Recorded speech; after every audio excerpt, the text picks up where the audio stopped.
Sir இருக்காங்களா? இருக்காரு sir. டேய் மச்சான், ஒரு நிமிஷம் நானே கூப்பிடுறேன். ஏய் என்னடா, என்ன இந்த பக்கம்? டேய் எனக்கு ஒரு ஹெல்ப்டா. ஹெல்ப்பா? என்ன ஹெல்ப்?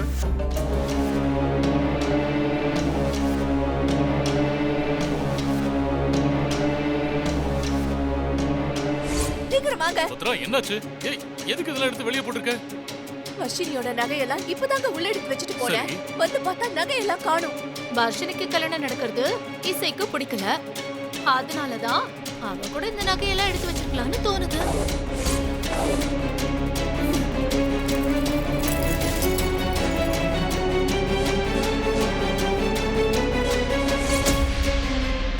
இதான் மச்சான் நடந்துச்சு. என்னவோ வழக்கம் போல ஸ்ரீஜா தான் இதை பிளான் பண்ணி நகையெல்லாம் திருடி இருப்பாளோன்னு தோணுதுடா. ஒரு விஷயம் பண்ணல விஷயம். உனக்கு ஸ்ரீஜா மேல தானே டவுட்டு? அவங்க ரீசெண்ட் கால் ஆக்டிவிட்டியை பார்ப்போம். அதுல சந்தேகப்படுற மாதிரி ஏதாவது இன்ஃபர்மேஷன் கிடைச்சா அதை ஃபாலோ பண்ணி நகை கிடைக்குதான்னு பார்ப்போம். என்ன சொல்ற கான்ஸ்டபிள்? சார், நம்ம ஏரியால சுத்து வட்டாரத்துல எங்கெங்கெல்லாம் அடகு கடை இருக்கோ அங்க இன்னைக்கு 2 லட்சத்துக்கு மேல அடகு வச்சவங்க டீடைல்ஸ் எல்லாம் எனக்கு வேணும். சரியா? Okay sir. To it. டேய் எனக்கு தெரிஞ்ச அடகு கடைக்கெல்லாம் போய் ஸ்ரீஜா நகையை வச்சிருக்க மாட்டாடா. அவ வீட்டுக்குள்ளதான் நகையை கண்டிப்பா வச்சிருப்பா. இருக்கலாம், பட் நம்ம எல்லா ஆங்கிலும் யோசிக்கணும்ல.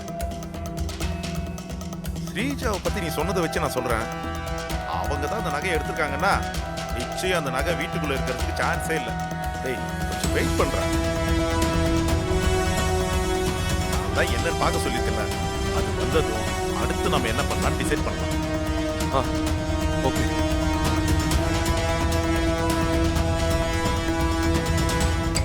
மச்சான் போன் அடிக்குது.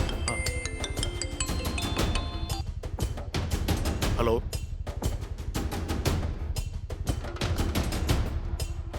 Okay, thank you.